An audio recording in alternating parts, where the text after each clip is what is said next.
Halo, salam edukasi. Jumpa lagi dengan Sukiman pada Suki Channel. Bagaimana? Semoga saat ini Anda semua selalu dalam keadaan sehat dan tetap semangat. Baiklah, pada video kali ini saya akan melanjutkan tutorial input data pemetaan materi pada Suki APP. Kita langsung saja masuk ke aplikasi Suki APP. Iya. Dan tanpa berpanjang lebar, saya masuk ke pemetaan materi.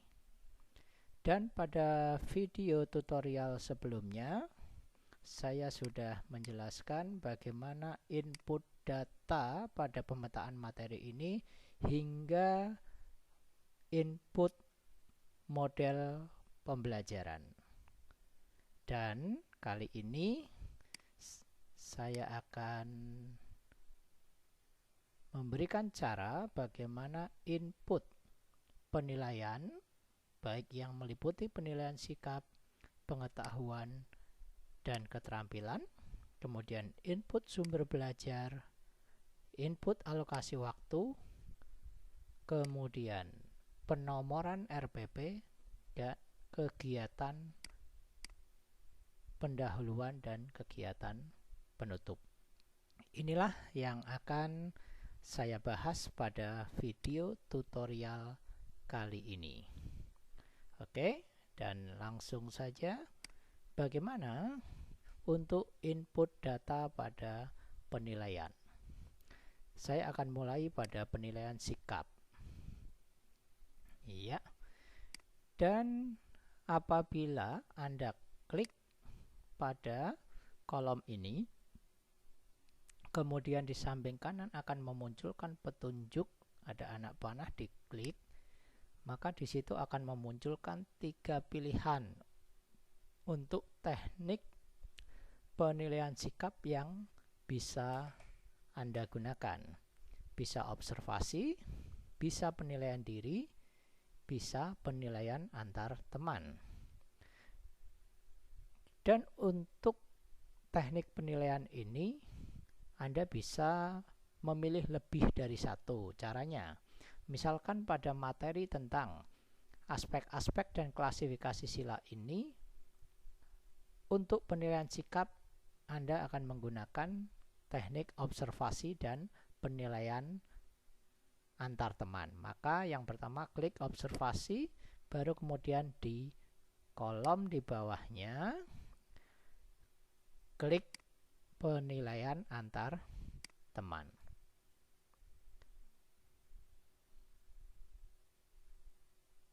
Lalu bagaimana seandainya sudah terlanjur memilih, kemudian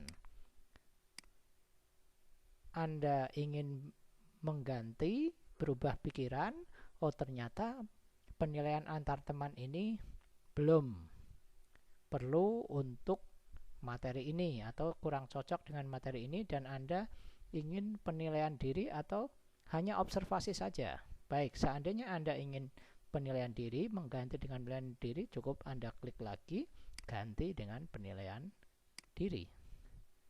Atau seandainya Anda ingin observasi saja, maka yang sudah terlanjur ini bisa Anda delete. Dan menghapus ini tidak akan berpengaruh pada perubahan rumus pada sistem ini. Oke, misalkan Anda tetapkan hanya menggunakan teknik observasi. Berikutnya ke penilaian pengetahuan. Caranya sama dengan penilaian sikap. Tinggal diklik di sini, kemudian Anda pilih untuk penilaian pengetahuan apakah Anda ingin menggunakan tes tulis, tes lisan, atau penugasan, atau mungkin kombinasi. Oke, kalau tes tulis pasti biasanya di akhir kompetensi dasar ibu bapak guru itu menggunakan tes tulis. Oke, kemudian anggaplah Anda juga ingin menggunakan penugasan. Silakan diklik penugasan. Begitu pula dengan penilaian keterampilan. Di sini ada 4 teknik penilaian keterampilan: unjuk kerja, project, produk, dan portofolio. Misalkan Anda ingin memilih atau menggunakan teknik penilaian untuk keterampilan ini produk dan portofolio. Oke, kembali lagi bahwa teknik penilaian yang akan digunakan ini adalah kewenangan ibu bapak guru yang tentu saja disesuaikan dengan kondisi kelas masing-masing dan juga disesuaikan dengan materinya. Oke, seperti ini untuk input data penilaian sudah selesai. Kemudian berlanjut ke sumber belajar. Sumber belajar ini ibu bapak bisa isikan langsung dengan cara mengetik, yaitu sumber-sumber belajar apa yang ibu bapak gunakan untuk materi pada KD ini. Anggap saya berikan contoh buku siswa kelas 11 terbitan dari Kementerian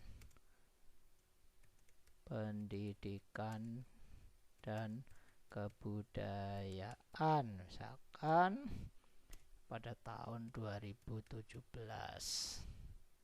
Ya, bisa Anda tuliskan identitas sumber belajar secara jelas, silakan. Ya, kemudian karena ini materi tentang sila, maka bisa juga menggunakan sumber buku sila dan winaya.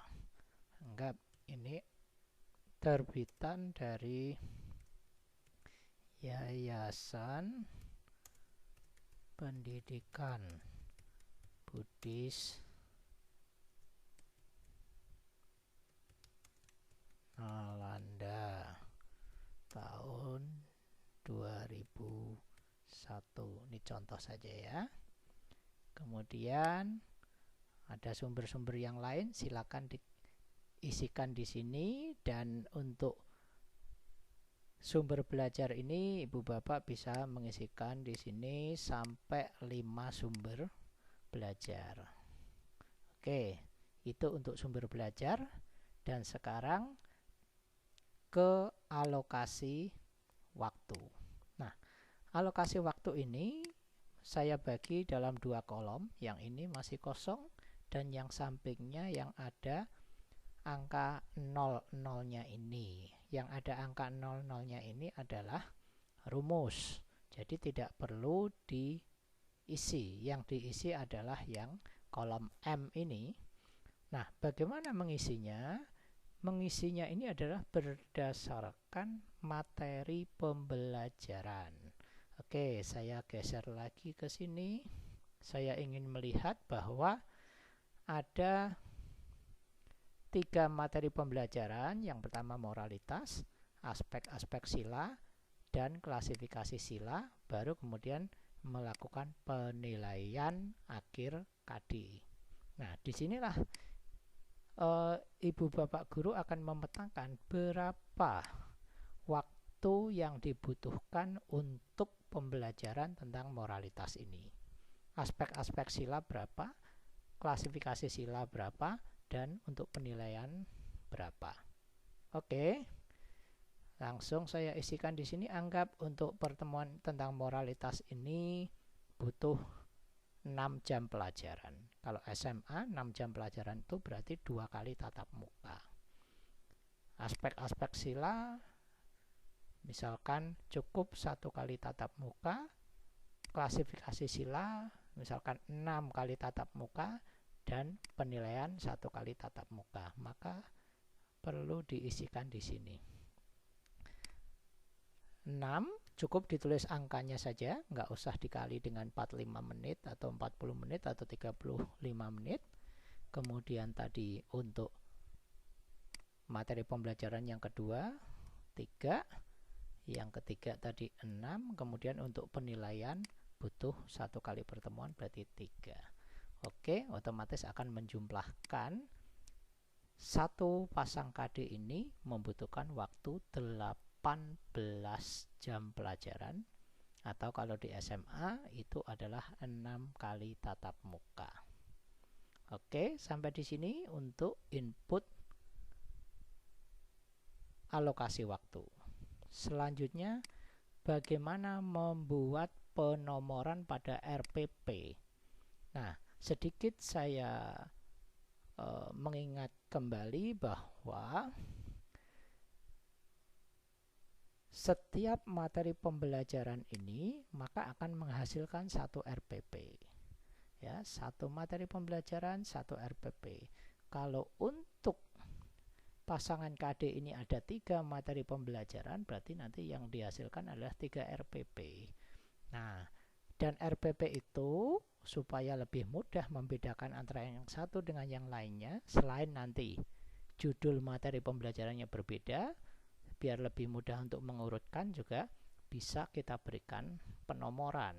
Sebagai contoh, saya memberikan nomor RPP untuk RPP yang saya gunakan, misalkan RPP kemudian titik 2 PAB, ini identitas mapel, garis miring 11 identitas kelas, garis miring ganjil ini identitas semester, dan garis miring 01 ini adalah urutan RPP.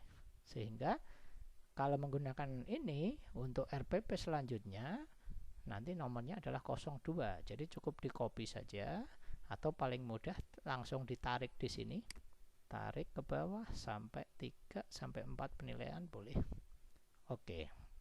Otomatis akan berubah, berurut ya. Itu cara pertama. Atau misalkan bisa dengan cara copy. Ibu bapak klik yang di sini, kemudian di copy, Ctrl C atau klik kanan, copy, kemudian taruh sini yang mau dikasih nomor, kemudian Ctrl V. Nah, kalau di copy artinya masih sama persis, tinggal sedikit diubah. Ini nomor 2, ini nomor 3, dan ini nomor 4. Baik, itu untuk penomoran RPP, dan selanjutnya ada kegiatan pendahuluan dan kegiatan penutup. Nah, Ibu Bapak, untuk kegiatan pendahuluan dan kegiatan penutup ini nanti ngelinknya atau masuk pada RPP. Karena di RPP itu kan ada kegiatan pembelajaran yang meliputi kegiatan pendahuluan, kegiatan inti, dan kegiatan penutup. Kegiatan pendahuluan nanti ngelink ke sini, kegiatan inti ngelinknya ke model pembelajaran, dan kegiatan penutup ngelink di sini.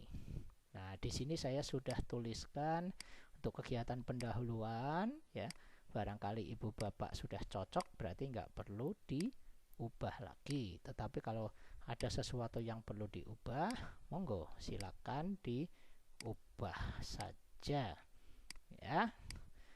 Oke, dan untuk KD-KD yang di bawahnya kosong, artinya untuk kegiatan pendahuluan dan kegiatan penutup ini tidak dituliskan kembali, cukup satu saja di sini, nggak usah di copy paste lagi di pasangan-pasangan KD berikutnya, karena cukup satu yang sama ini nanti ngelink ke semua RPP. Baik, Ibu Bapak, demikian tutorial untuk kali ini, yang pada prinsipnya bahwa saya sudah menyelesaikan input data pada pemetaan materi. Saya save dulu, dan saya ingin memperlihatkan apakah data yang saya input ini sudah diproses dalam sistem. Saya kembali ke home, kemudian saya coba masuk ke silabus. Oke, dan silabusnya sudah berubah ya.